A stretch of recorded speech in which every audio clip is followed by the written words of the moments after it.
The night that felt like the end, but was a beginning. There comes a moment in every believer's life when the night feels heavier than usual. A moment when even the air around you feels still, as if the world is holding its breath. A moment when your spirit whispers, "God, I don't know what's happening, but something is shifting." I remember a young woman who came to me many years ago during a season of deep confusion. She said, "Pastor, everything is falling apart. My job, my relationships, my health, even my prayers feel empty. I feel like God is silent." I looked at her and simply asked, "What if this silence is not abandonment, but preparation?" She froze. The tears filled her eyes, because something in her heart knew it was true. And I believe that same message is for you today, because God spoke clearly. A major shift is coming. It is planned, it is scheduled. And November is the month when heaven turns the page. So today, I want to take you on a journey, not just a message, a spiritual awakening, a heart-stirring alignment, a soul recovery, a mind renewal, and a faith reset. So you don't just wait for November. You walk toward it prepared. We will walk through 7 divine chapters, 7 spiritual truths, 7 inner awakenings that God uses to prepare His children for a shift that was planned long before they ever knew they needed one. Let us begin.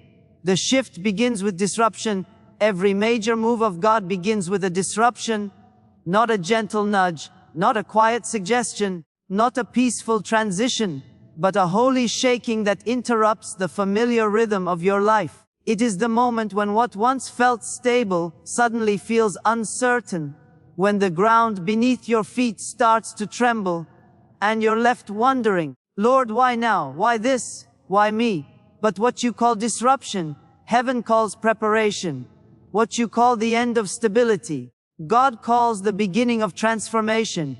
Disruption is not a sign that you have done something wrong. It is often the clearest sign that God is doing something right.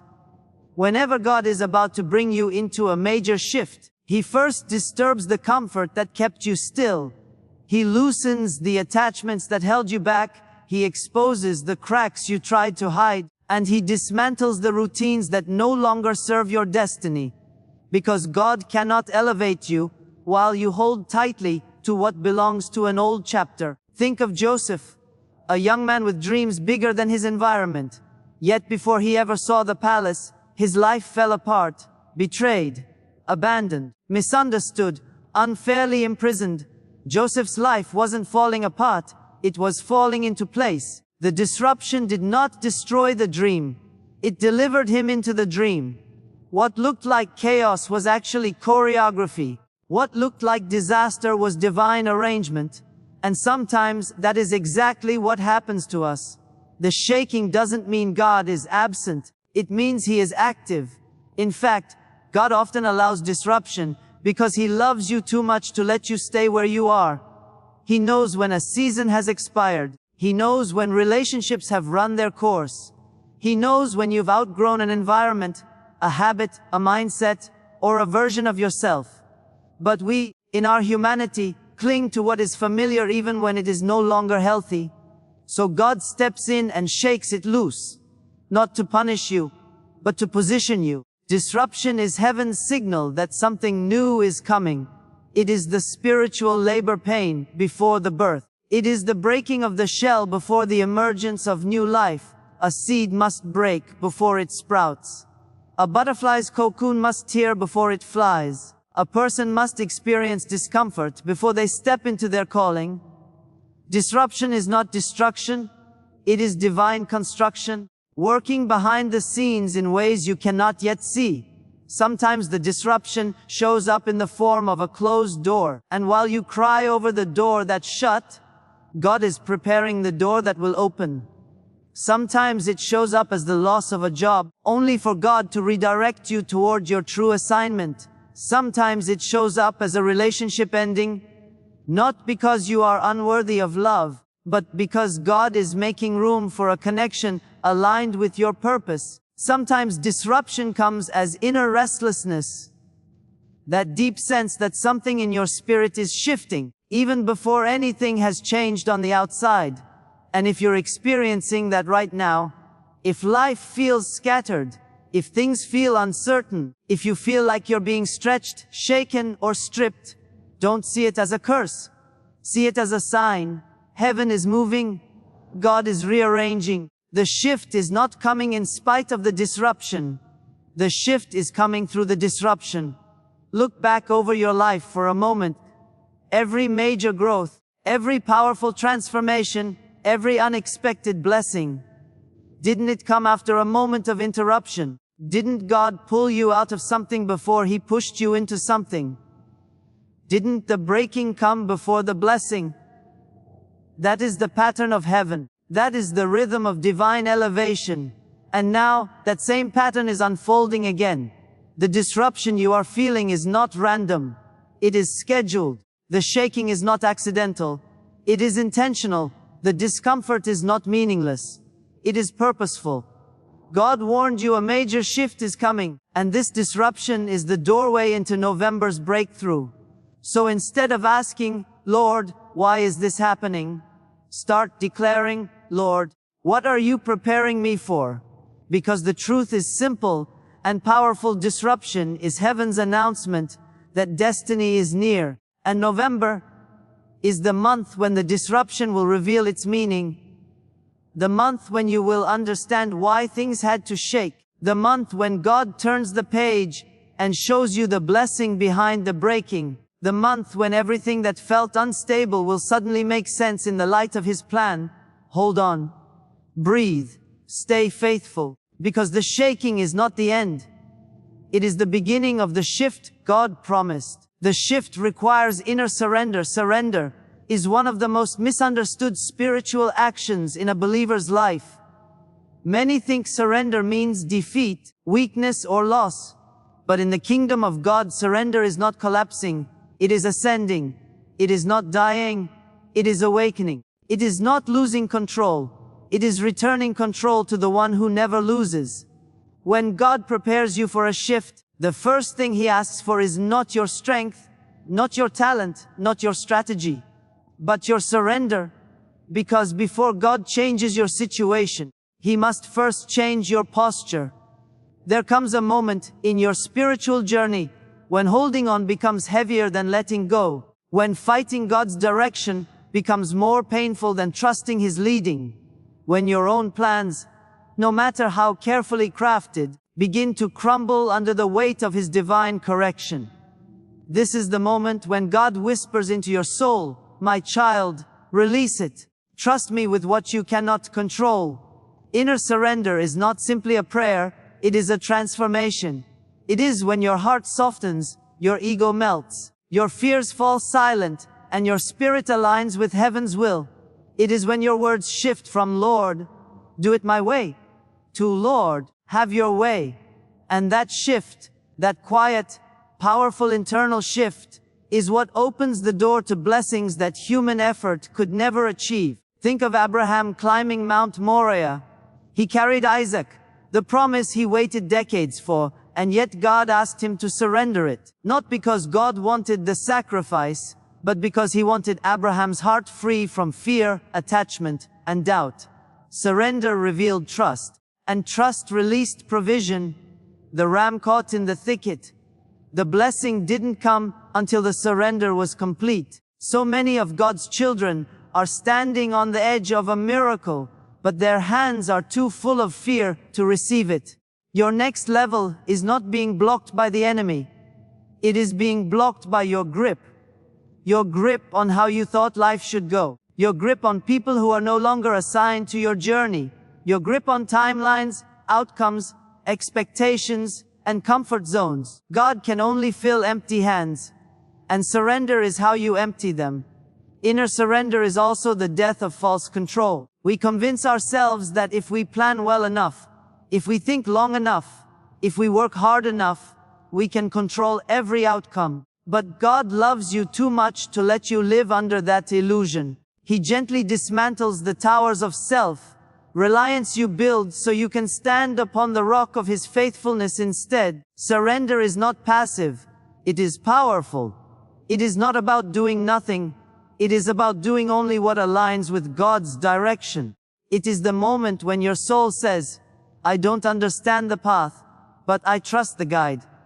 You stop forcing what is failing. You stop reopening doors God has closed. You stop chasing what is draining you.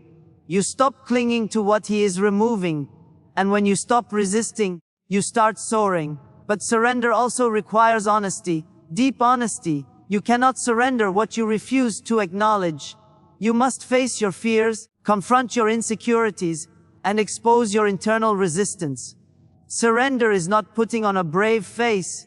Surrender is laying down your mask and saying, Lord, here is the real me. Heal me, shape me, lead me. And here is the powerful truth. God cannot bless who you pretend to be. He can only bless who you truly are. Surrender strips off the false layers until only the authentic you remains. And that is the version God can elevate. In this season, leading into the November shift, God is asking for deeper surrender than you've ever given before. Not partial surrender, not conditional surrender, not temporary surrender, but full surrender, the kind that releases control, embraces trust, and bows the heart. Because the blessing that's coming is too big for a divided spirit.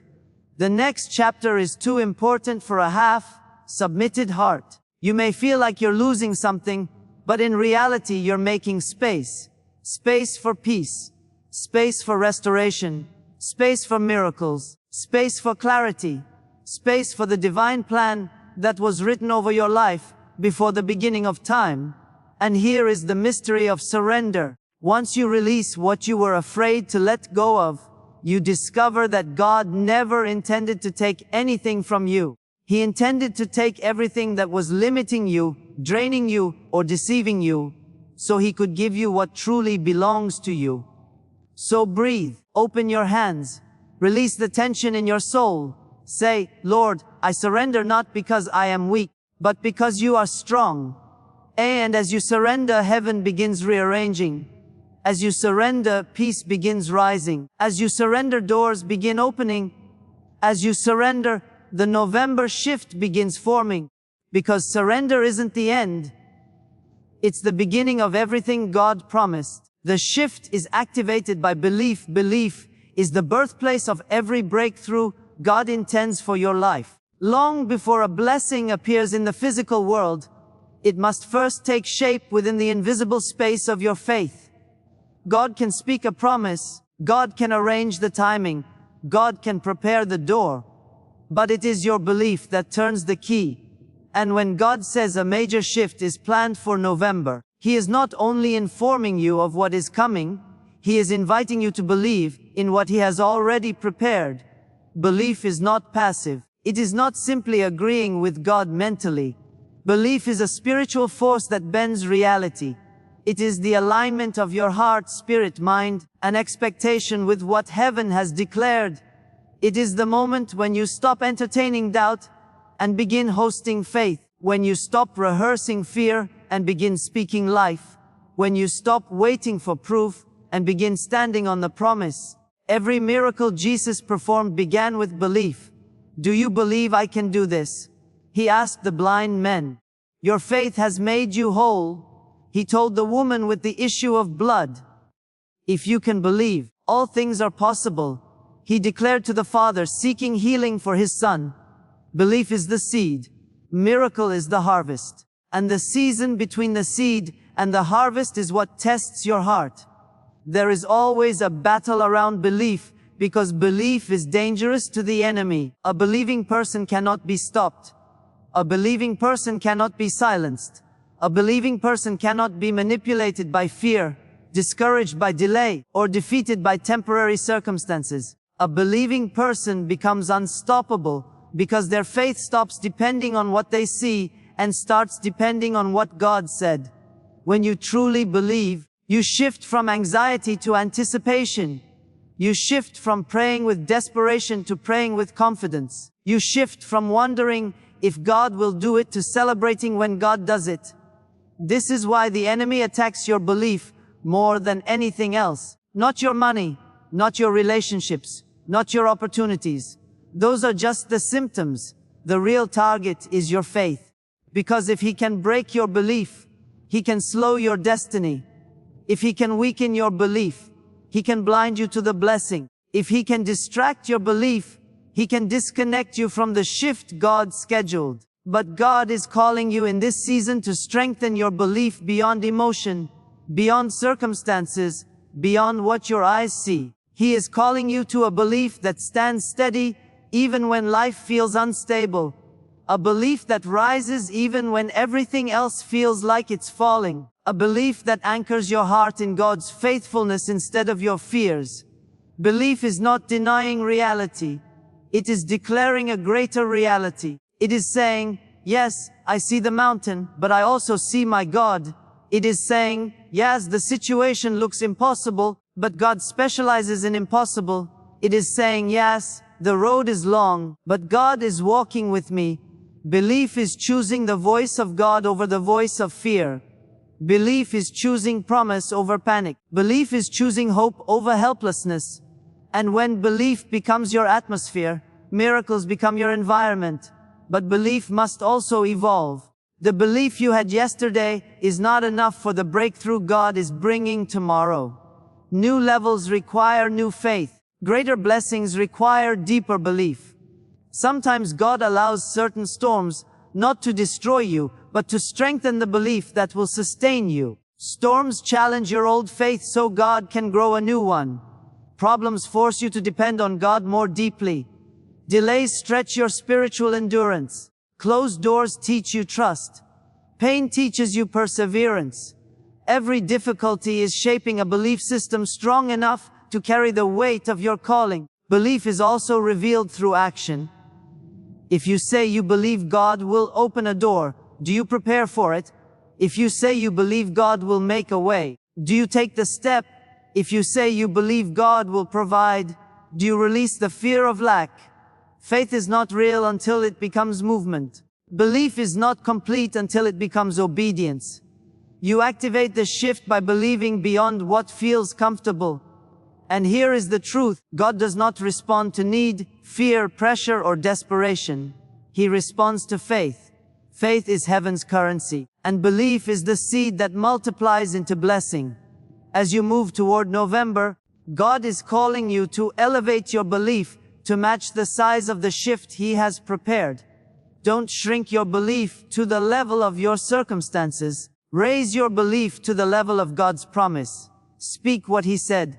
Stand on what He said. Expect what He said. Prepare for what He said.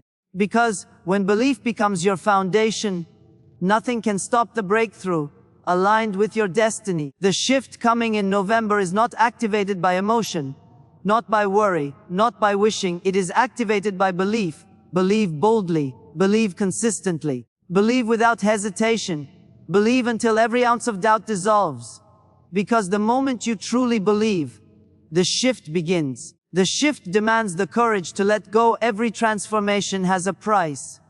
Every new chapter requires a release. Every elevation demands that you loosen your grip on something that can't go with you. And when God announces a major shift, especially one as divinely orchestrated as what He has planned for November, He will always call you to let go of what belongs to an outdated version of your life. Because holding on to what is ending will always delay what is beginning. Letting go is one of the hardest acts of faith. Not because you are weak, but because you are human. We attach meaning to things. We invest years into relationships. We build identities around roles, places, routines, and people. We cling to familiarity because it makes us feel safe. But here is the truth God whispers into every surrendered heart. You cannot walk into what I have prepared while carrying what I have released. Letting go is not about forgetting. It is not about pretending something didn't matter. It is not about erasing history or denying your feelings. Letting go is about recognizing that something has completed its assignment in your life. It served its purpose. It taught its lesson. It shaped your character. It strengthened your resilience. And now, God is gently turning the page. The courage to let go begins when you trust that God writes better stories than the ones you try to preserve. Think of Moses standing at the edge of the Red Sea. Behind him was Egypt, a place of bondage, but also a place he had once called home. Before him was the unknown, the wilderness, the unfamiliar future God promised. Moses could not return to Egypt, even though it was familiar. He had to let go of the old identity, the old fears, the old version of himself that once ran from Pharaoh. Because the miracle of the parted sea required the courage to release the past completely. Letting go is not a single moment. It is a spiritual process. Sometimes God will help you release something instantly. Other times He invites you to release it layer by layer. Old beliefs, old hurts, old fears, old habits, old ties that drain your soul, old expectations that no longer fit the person you're becoming. God often removes people, opportunities, or situations not to hurt you, but to protect you from staying stuck. He knows what you cannot see. He sees the plans of the enemy. He sees the weight slowing you down. He sees the relationships that looked comforting, but were quietly limiting you. And because He loves you, He will prune your life, not to reduce you, but to prepare you for greater growth. Letting go demands courage, because it often feels like stepping into emptiness. It feels like losing control. It feels like standing at the edge of a cliff with no guarantee of what comes next. But that's where faith thrives. That's where trust is reborn. That's where miracles begin. The moment you let go, your hands become available for what God is bringing. The moment you let go, peace begins to rise where anxiety once lived. The moment you let go, clarity replaces confusion. The moment you let go, your spirit becomes lighter, freer, more open to divine direction. Sometimes the hardest thing to let go of is not people. It's the version of yourself that settled, doubted, feared, or played small. The you that survived the storm. The you that endured betrayal. The you that walked through seasons where you forgot your worth. God is calling you to rise beyond that version, to let go of the identity shaped by pain, and embrace the identity shaped by purpose. Letting go also teaches you to trust God's timing. You may not understand why something ended.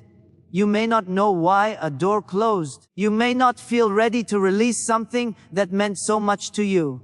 But trust this, when God closes a chapter, it is never because the story is over. It is because He is turning the page to something deeper, richer, more aligned with who you are becoming. And November, the month God has marked for a major divine shift, requires a heart that is not divided between what was and what will be. You cannot cross into destiny while looking back at what you're leaving behind.